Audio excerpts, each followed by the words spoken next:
Inscreva-se, deixe seu comentário e gostei, gratidão.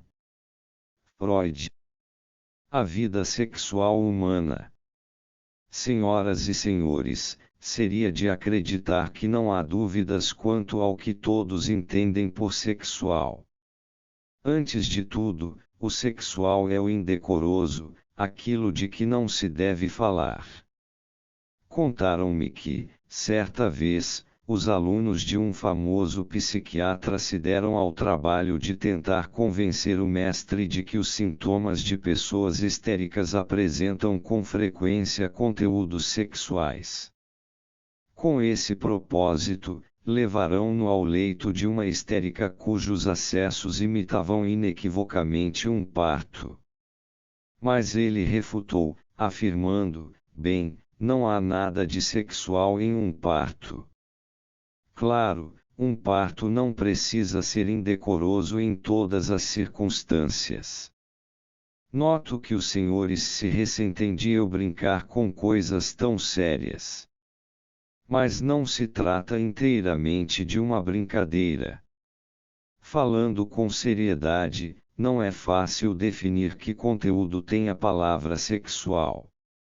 A única definição acertada seria dizer, talvez, que ela se refere a tudo o que guarda relação com a diferença entre os sexos, mas os senhores julgaram essa definição aborrecida e demasiado abrangente.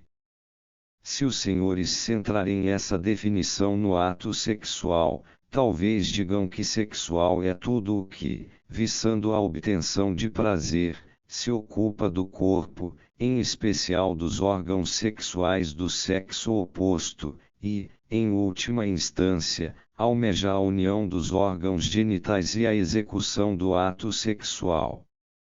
Nesse caso, porém, não terão se afastado muito da equiparação do sexual ao indecoroso, e o parto realmente não pertencerá ao âmbito do sexual. Se, por outro lado, os senhores fizerem da função da reprodução o cerne da sexualidade, correm o risco de excluir bom número de coisas que não visam a reprodução e, no entanto, certamente são de cunho sexual, como a masturbação ou mesmo o beijo. Seja como for, já estamos preparados para o fato de tentativas de definição sempre conduzirem a dificuldades. Renunciemos, precisamente nesse caso, a fazer melhor. Podemos imaginar que, no desenvolvimento do termo sexual, ocorreu algo que, na boa expressão de H. Berer, resultou em um erro de sobreposição. De modo geral, não carecemos de orientação sobre aquilo que as pessoas chamam de sexual.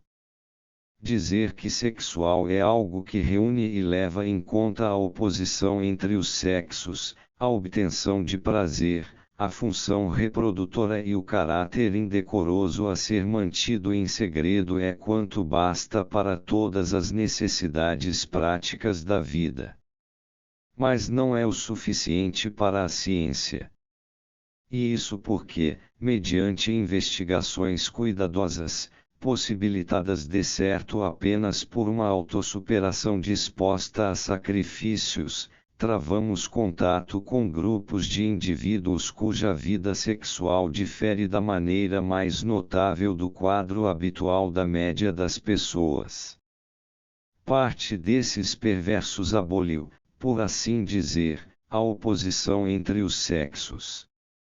Somente pessoas do mesmo sexo são capazes de excitar seus desejos sexuais, os demais, e sobretudo os órgãos sexuais destes, não constituem objetos sexuais para eles, e, em casos extremos, lhes causam repulsa. Com isso, é claro, essas pessoas renunciaram a toda e qualquer participação na reprodução. Nós as chamamos homossexuais ou invertidos. São mulheres e homens em geral, mas não sempre de cultura imaculada, altamente desenvolvidos tanto no aspecto intelectual como no ético, mas marcados por esse seu desvio fatal. Pela boca de seus porta-vozes científicos, eles se dizem uma variedade particular da espécie humana, um terceiro sexo com os mesmos direitos dos outros dois.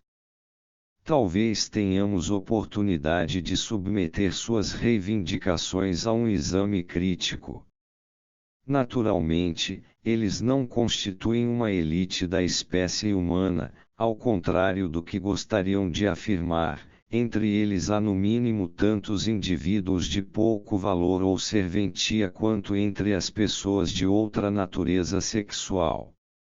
Esses perversos procedem com seu objeto sexual mais ou menos da mesma forma que os normais com o deles. Mas há também uma longa série de anormais cuja atividade sexual se distancia cada vez mais daquilo que parece desejável a um ser humano sensato. Em sua multiplicidade e singularidade, eles só são comparáveis às grotescas deformações que P. Bruegel pintou em A Tentação de Santo Antônio, ou aos deuses e crentes esquecidos que G. Flaubert faz desfilar em longa procissão, ante os olhos de seu devoto penitente. Sua miscelânea clama por alguma espécie de ordem, para não nos confundir os sentidos. Nós os dividimos entre aqueles em que o objeto sexual se modificou, como nos homossexuais, e aqueles em que o que sofreu alteração foi sobretudo a meta sexual.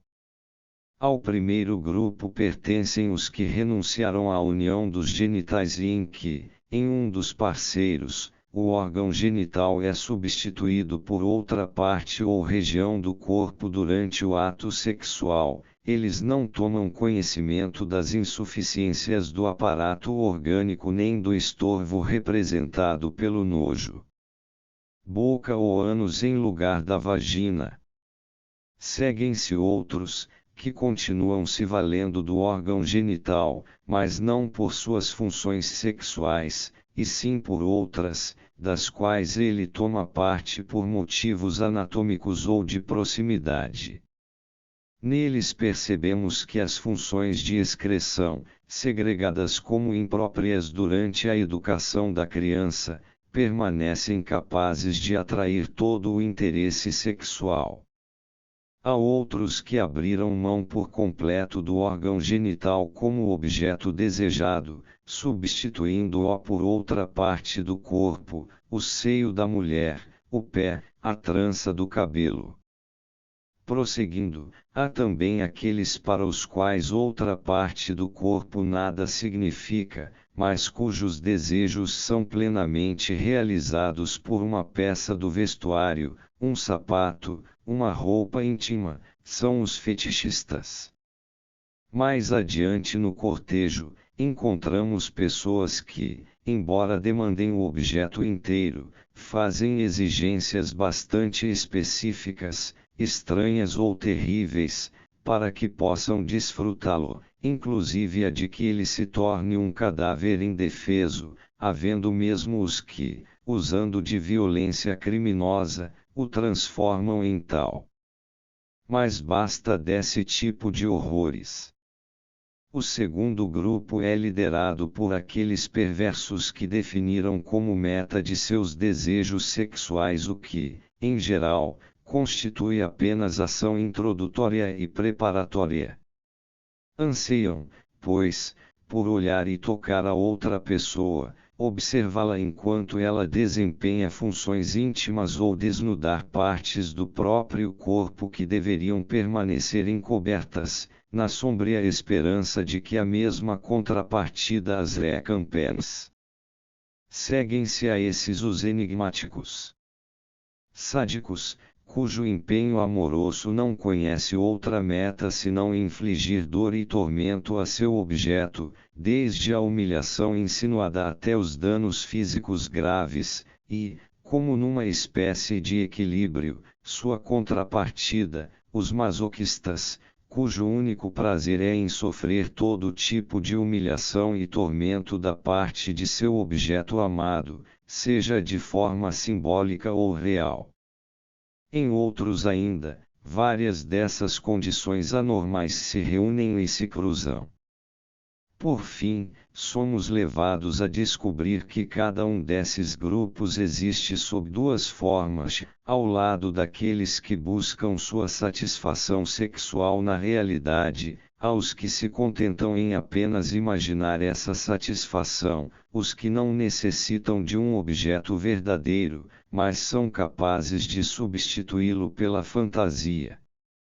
Não pode haver a menor dúvida de que em semelhantes loucuras, singularidades e horrores consiste de fato a atividade sexual dessas pessoas. Não apenas elas assim a entendem e percebem a relação de substituição, também nós temos de admitir que tais ações desempenham na vida delas o mesmo papel que a satisfação sexual normal tem na nossa. Para isso elas fazem os mesmos sacrifícios, com frequência enormes, e tanto no quadro mais geral como no mais fino detalhe é possível estudar onde essas anormalidades se apoiam no normal e onde dele se afastam. Não terá escapado aos senhores que voltou a aparecer aqui o caráter de indecência que se prende à atividade sexual, na maioria dos casos, porém, ele se intensificou a ponto de ser vergonhoso. Pois bem, minhas senhoras e meus senhores, como nos posicionamos ante essas modalidades incomuns de satisfação sexual?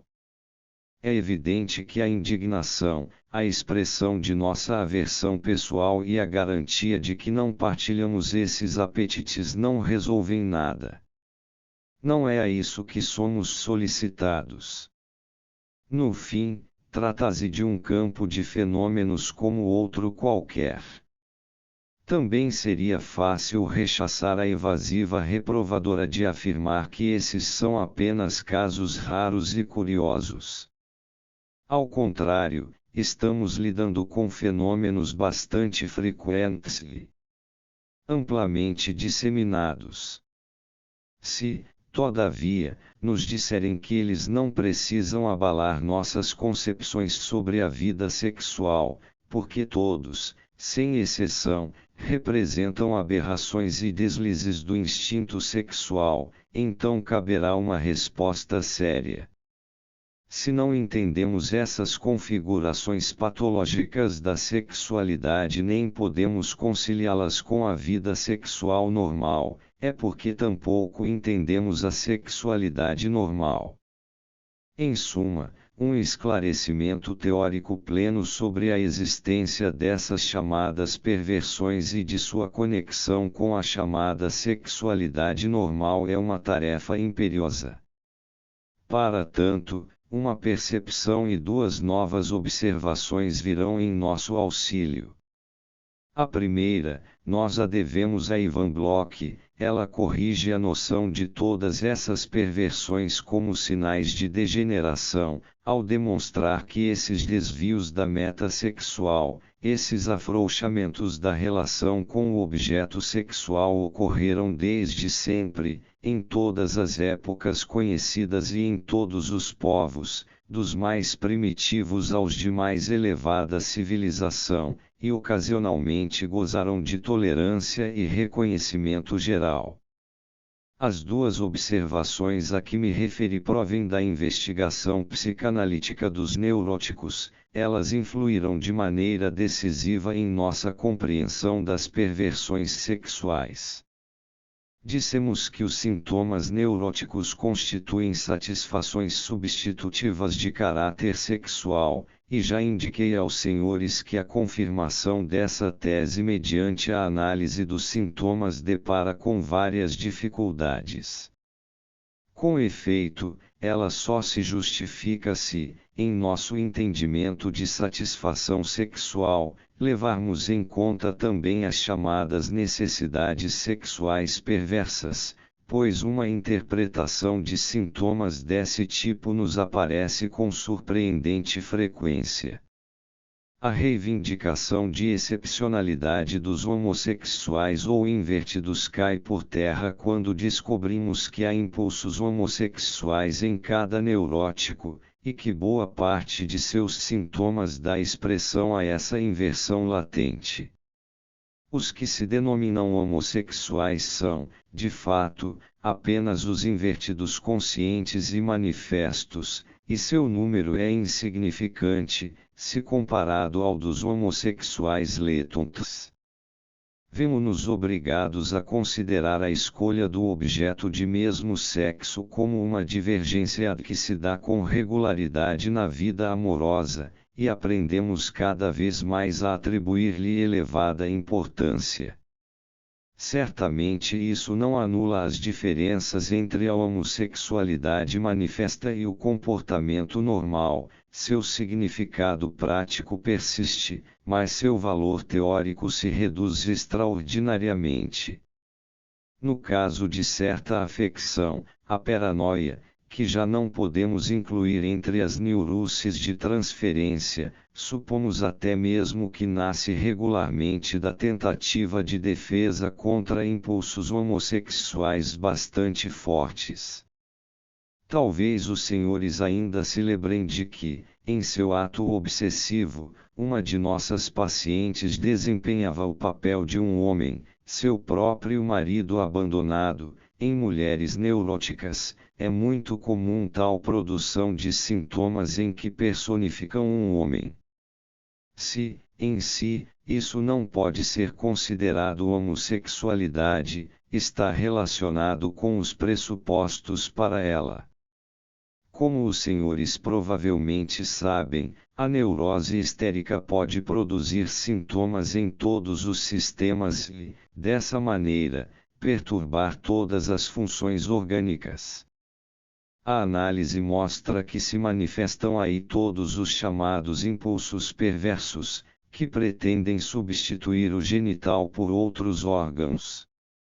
Estes se comportam, então, como substitutos dos órgãos genitais. A própria sintomatologia da histeria nos levou à concepção de que, à parte seu papel funcional, devemos atribuir aos órgãos do corpo também uma importância sexual, erógena, e que o cumprimento daquele primeiro papel é perturbado quando este último lhes faz demandas em excesso. Inúmeras sensações e inervações que se nos apresentam como sintomas da histeria em órgãos que aparentemente nada têm a ver com a sexualidade revelam-nos, assim, sua natureza, são realizações de impulsos sexuais perversos, nas quais outros órgãos tomaram para si a importância dos órgãos genitais. Também vemos em que grande medida os órgãos de que nos servimos para nos alimentar e excretar podem se tornar portadores da excitação sexual. É, pois, a mesma coisa que nos mostraram as perversões, nestas, porém, nós o percebemos sem esforço e de forma inequívoca, enquanto na histeria somos obrigados a, primeiramente, fazer o rodeio da interpretação do sintoma e, depois, em vez de atribuir os impulsos sexuais perversos à consciência, situá-los no inconsciente dos indivíduos. Dos muitos quadros sintomáticos em que figura a neurose obsessiva, os mais importantes revelam-se provocados pela pressão de impulsos sexuais sádicos bastante fortes, isto é, impulsos perversos em sua meta, e os sintomas, como convém à estrutura de uma neurose obsessiva, servem sobretudo para defender-se de tais desejos, ou expressam a luta entre satisfação e defesa. Mas também a satisfação não se sai mal, por vias indiretas ela consegue se apresentar no comportamento dos doentes e se volta de preferência contra eles próprios, torna-os atormentadores de si mesmos. Outras formas de neurose, que podemos chamar cismadoras, correspondem a uma sexualização excessiva de atos que, em geral, se inserem como preparativos no caminho para a satisfação sexual normal à vontade de ver, tocar, pesquisar. Isso explica a grande importância do medo do toque e da mania de se lavar. Uma proporção enorme dos atos obsessivos remonta à masturbação, sendo repetição e modificação dela, e é sabido que a masturbação, embora ato único e uniforme, acompanha as mais diversas formas de fantasia sexual. Não me seria difícil expor-lhes mais profundamente as relações entre perversão e neurose, mas creio que o que foi dito já basta para o nosso propósito. Todavia, depois desses esclarecimentos acerca do significado dos sintomas, precisamos nos resguardar de uma superestimação da frequência e da intensidade das tendências perversas dos seres humanos. Os senhores já ouviram aqui que a frustração da satisfação sexual normal pode conduzir ao adoecimento neurótico. Havendo essa frustração real, a necessidade se lança aos caminhos anormais da excitação sexual. Mais adiante, os senhores poderão ver como isso se dá. De todo modo, compreendam que, em razão de tal represamento colateral, os impulsos perversos hão de parecer mais intensos do que seriam se nenhum impedimento real se houvesse contraposto à satisfação sexual normal. Influência semelhante, aliás, devemos reconhecer também no que toca às perversões manifestas.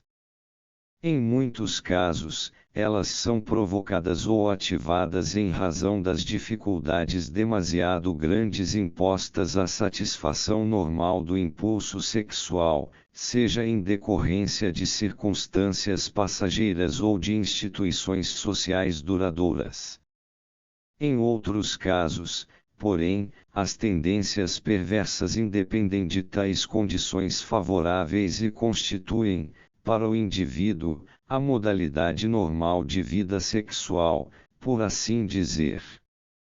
É possível que, no momento, os senhores tenham a impressão de termos antes confundido que esclarecido a relação entre a sexualidade normal e a perversa. Atenham-se, porém, à seguinte reflexão: se é correto que a maior dificuldade ou a privação de uma satisfação sexual normal põe à mostra tendências perversas que as pessoas não exibiriam de outra forma, então é necessário supormos que essas mesmas pessoas têm algo que vai ao encontro das perversões ou, se os senhores preferirem, que as perversões estejam presentes nelas de forma latente. Chegamos, assim, à segunda novidade que eu havia anunciado aos senhores.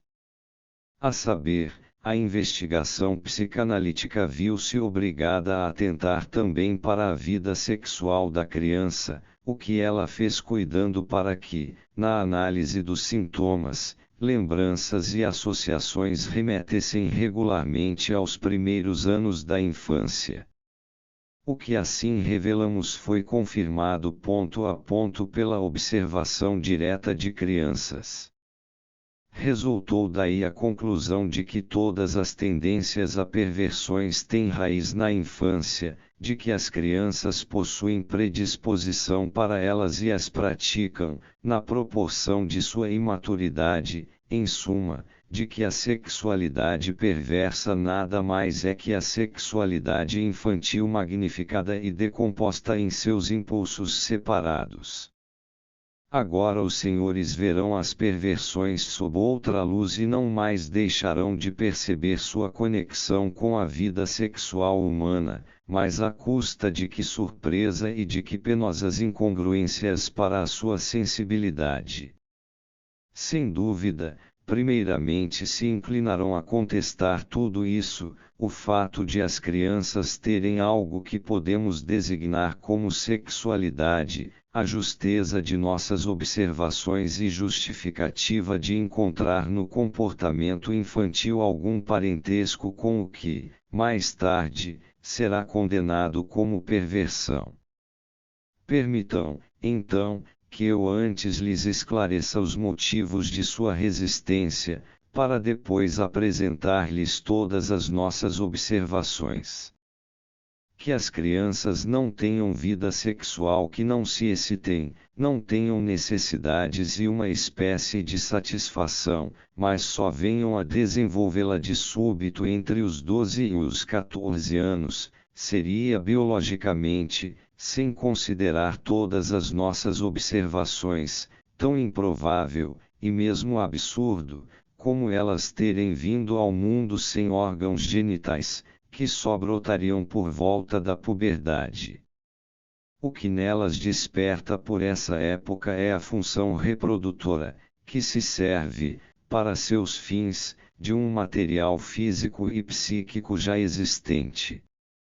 Os senhores cometem o erro de confundir sexualidade com reprodução, o que lhes barra o caminho para o entendimento da sexualidade, das perversões e das neuroses. Trata-se, porém, de um erro tendencioso. Curiosamente, ele tem sua fonte no fato de também os senhores terem sido crianças e, como tais, haverem se submetido à influência da educação. Com efeito, quando o instinto sexual irrompe como ímpeto reprodutivo, é necessário que a sociedade tenha entre suas tarefas educativas mais importantes a de domá-lo, restringi-lo, submetê-lo a uma vontade individual que seja idêntica ao mandato social.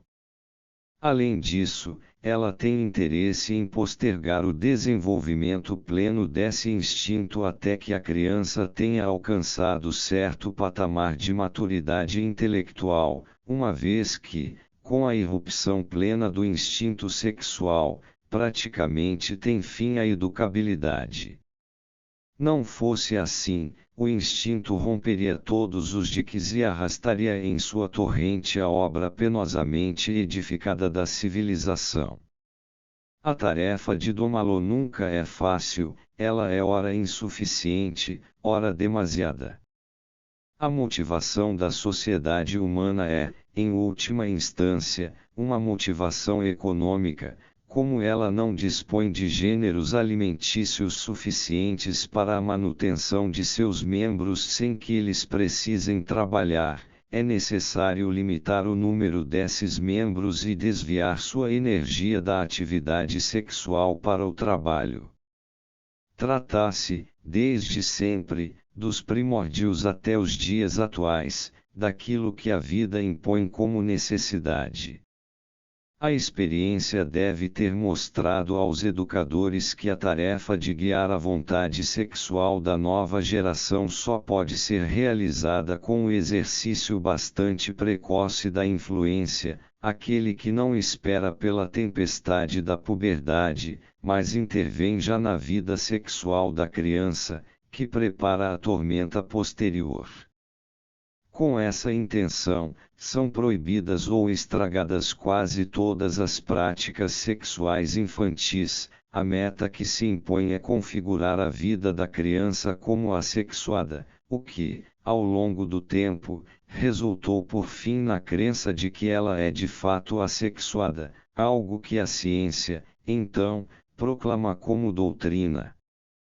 A fim de que crença e intenção não se contradigam, o que se faz então é ignorar as práticas sexuais da criança, um feito nada desprezível ou, no caso da ciência, dar-se por satisfeito com outra concepção dela.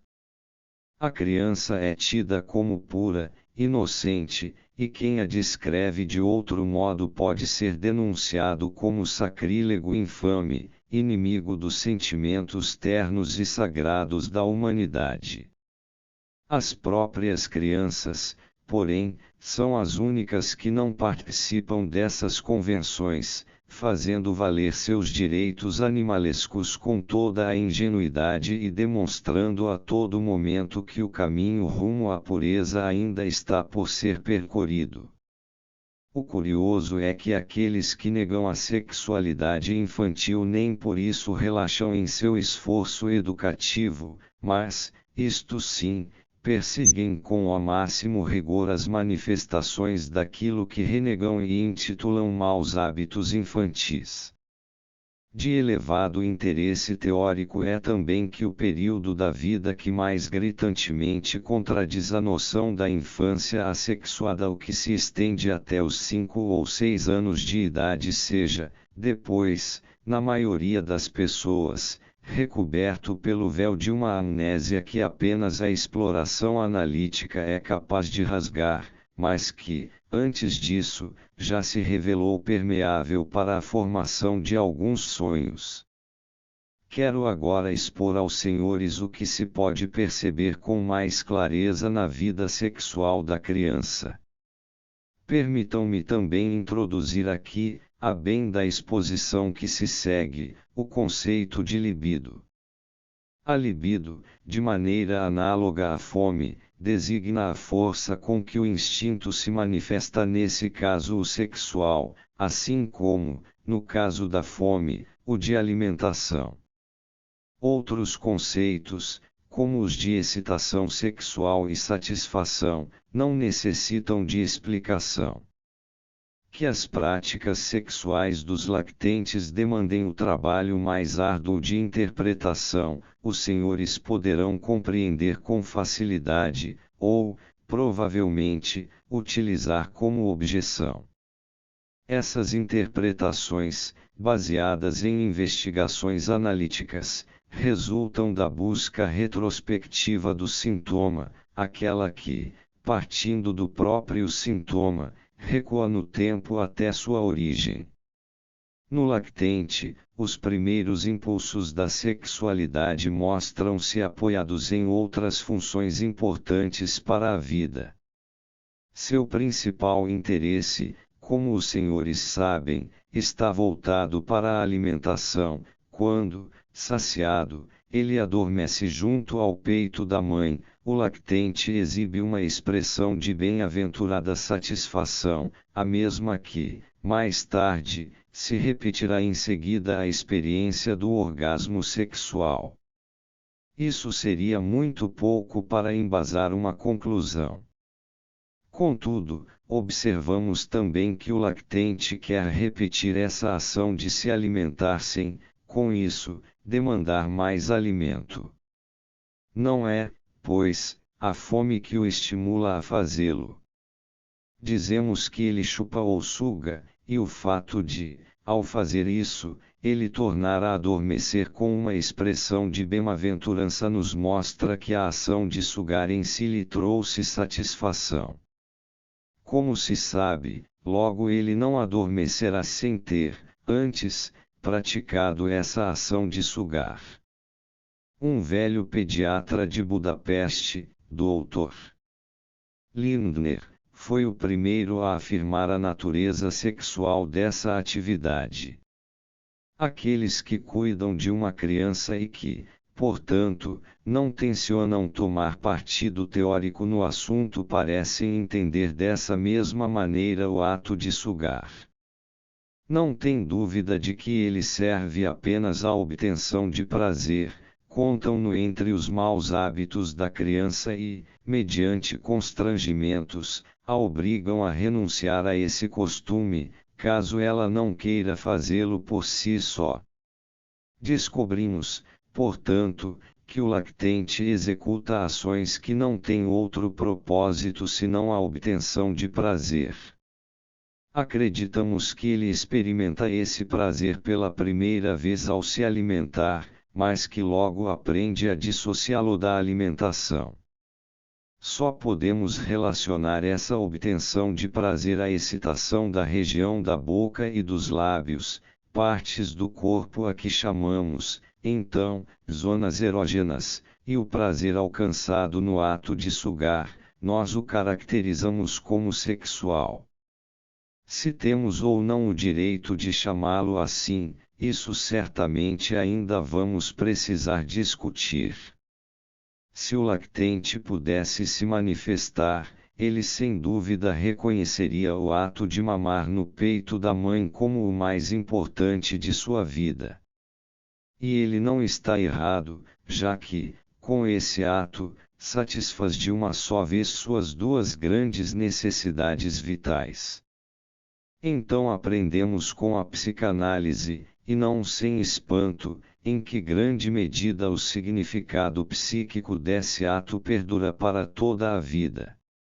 Mamar no peito da mãe torna-se o ponto de partida de toda a vida sexual, o modelo inalcançado para toda satisfação sexual posterior, aquele ao qual, em momentos de necessidade, a fantasia retorna com frequência.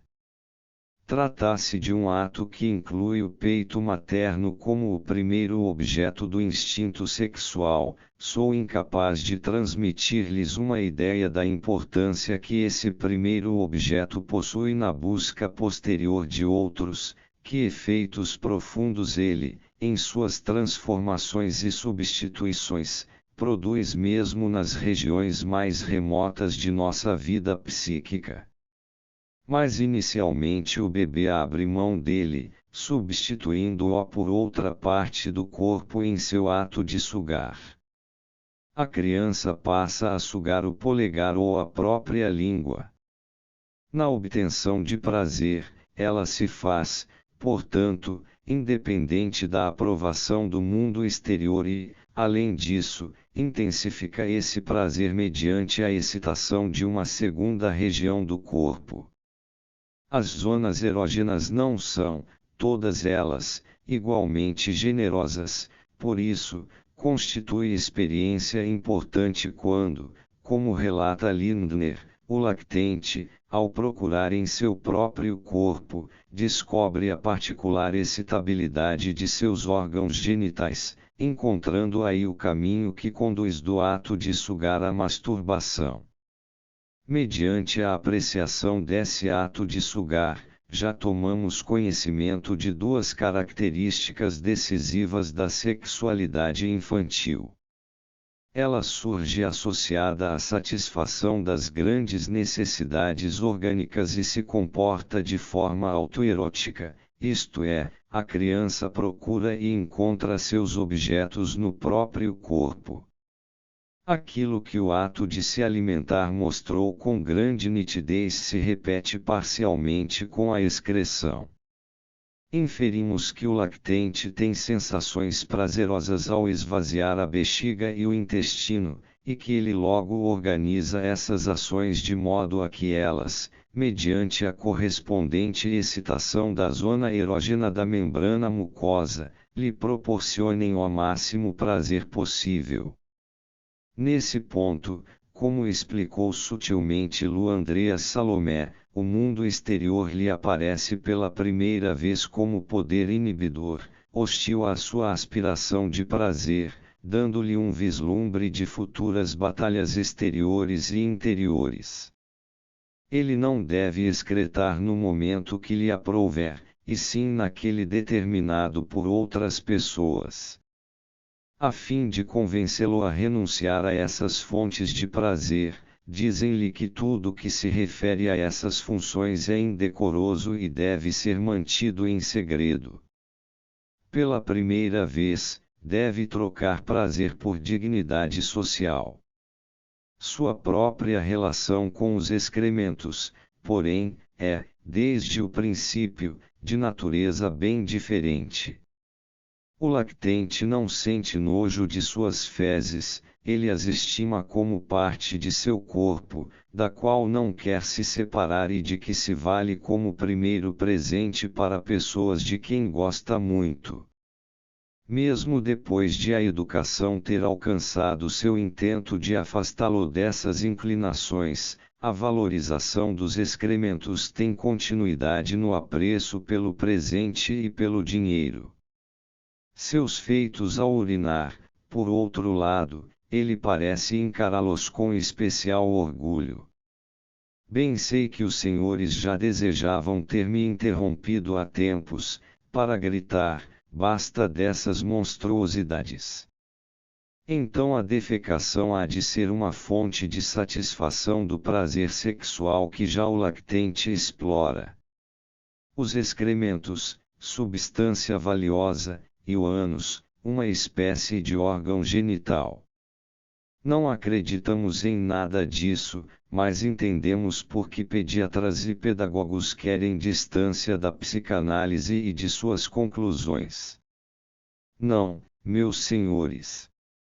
Os senhores apenas se esqueceram de que minha intenção era expor-lhes os fatos da vida sexual infantil associados aos das perversões sexuais.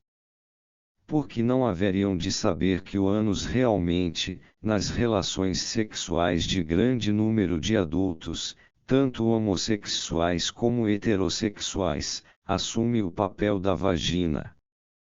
E que há muitos indivíduos nos quais, ao longo de toda a vida, a defecação provoca a sensação do prazer sexual e que não a descrevem como tão desprezível. No que se refere ao interesse pelo ato da defecação e ao prazer de observar outra pessoa realizá-lo, disso os senhores podem obter confirmação com as próprias crianças, quando um pouco mais velhas e já capazes de comunicá-lo. Contanto, naturalmente, que essas crianças não tenham sofrido intimidação sistemática, porque então compreendem que devem se calar a esse respeito.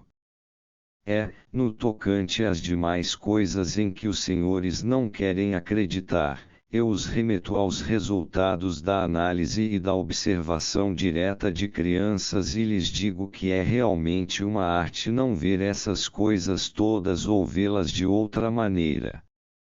Se o parentesco da sexualidade infantil com as perversões sexuais lhes chama particularmente a atenção, nada tenho contra isso. Ele é óbvio, na verdade, se a criança tem de fato uma vida sexual, ela só poderá ser de tipo perverso, pois, excetuando uns poucos e obscuros indícios, falta-lhe o que torna a sexualidade uma função reprodutora. Por outro lado, é característica comum a todas as perversões o fato de elas terem renunciado à meta da reprodução.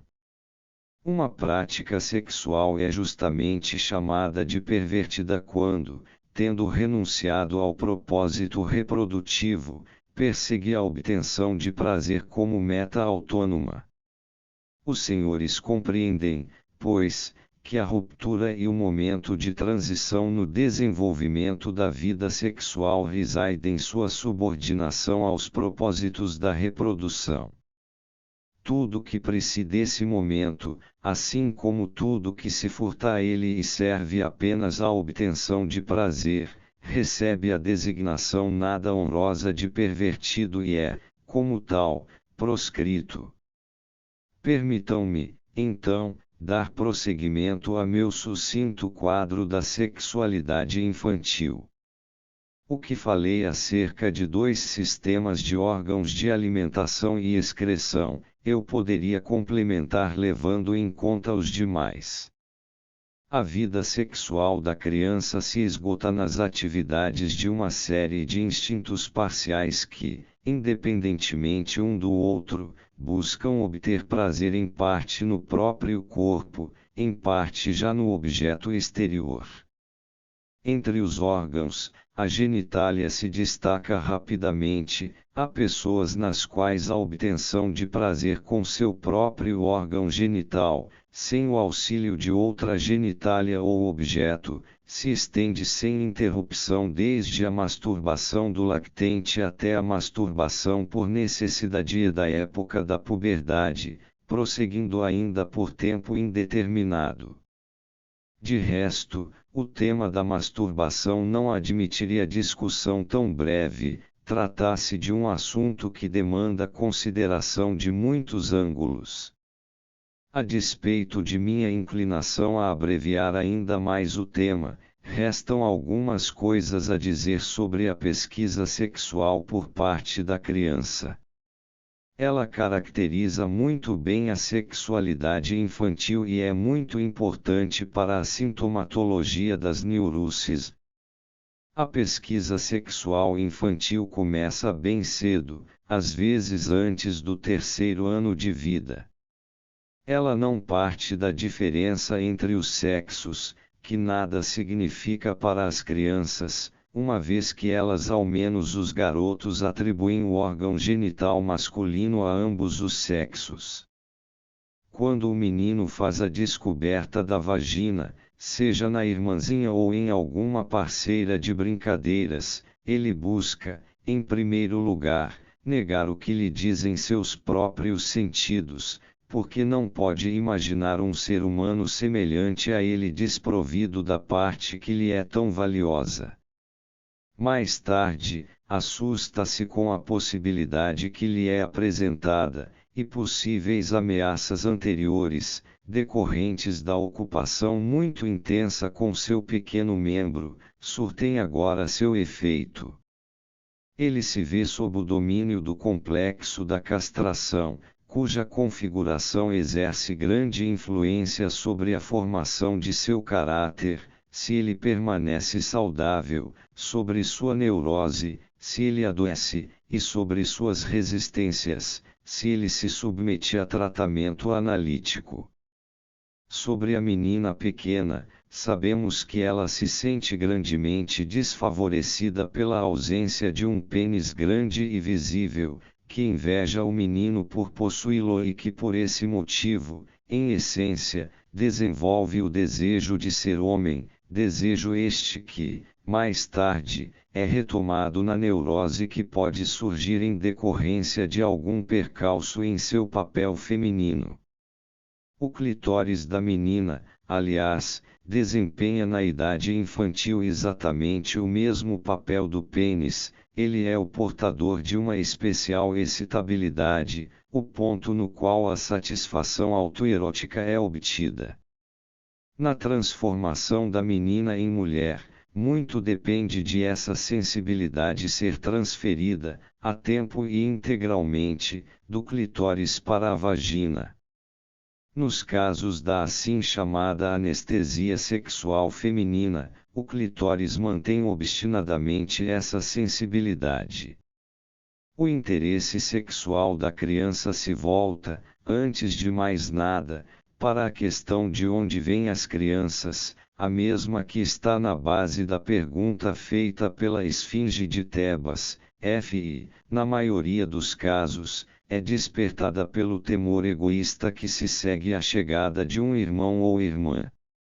Com muito mais frequência do que pensamos, a resposta pronta dada às crianças, segundo a qual elas são trazidas pela cegonha, é recebida com incredulidade até por crianças pequenas. A sensação de que os adultos escondem a verdade contribui muito para o isolamento da criança e para o desenvolvimento de sua autonomia. Mas essa questão, ela não tem condições de resolver por si mesma. A constituição sexual não desenvolvida impõe certas barreiras à sua capacidade de conhecimento. Ela supõe, primeiramente, que as crianças vêm de algo especial que os adultos consomem ao se alimentar, e não sabe que apenas as mulheres podem ter bebês. Mais tarde, dá-se conta de sua limitação e desiste de ver na comida a origem das crianças, explicação que se conserva nos contos infantis. Já um pouco maior, a criança logo nota que o pai deve desempenhar algum papel na chegada dos bebês, mas não tem como saber que papel é esse. Se, por acaso, ela testemunha algum ato sexual, o que vê nele é uma tentativa de sujeição, uma briga, a má compreensão sádica do coito. De início, porém, não vincula o ato a um futuro bebê. Mesmo quando descobre vestígios de sangue na cama ou na roupa íntima da mãe, a criança os toma como prova de algum ferimento infligido pelo pai. Em anos posteriores, ela por certo passa a desconfiar que o membro sexual masculino tem parte decisiva no surgimento das crianças, mas não atribui a esse órgão outra função que não a de urinar. Desde o princípio, as crianças são unânimes na crença de que o nascimento de um bebê só pode se dar pelo intestino, que a criança, portanto, surge como uma porção de excrementos. Essa teoria só é abandonada após a depreciação dos interesses anais, quando a substitui a suposição de que o umbigo se abre ou de que a região do peito, entre as duas mamas, seria o local de nascimento do novo bebê. Dessa maneira, a criança vai, em sua investigação, se aproximando do conhecimento dos fatos sexuais, ou então, graças à sua ignorância, passa confusa ao largo deles, até que, geralmente nos anos que antecedem a puberdade, toma conhecimento de uma explicação habitualmente depreciativa e incompleta, que não raro produz efeitos traumáticos. Certamente os senhores terão ouvido que o conceito de sexual experimenta uma expansão imprópria na psicanálise, com o propósito de sustentar as teses da causação sexual das neuroses e do significado sexual dos sintomas. Podem agora julgar se é injustificada essa expansão. Expandimos o conceito de sexualidade apenas para que ele possa abranger também a vida sexual dos pervertidos e das crianças. Ou seja, devolvemos a ele sua amplitude correta. Aquilo que, fora da psicanálise, é chamado sexualidade refere-se apenas a uma vida sexual restrita, a serviço da reprodução e denominada normal.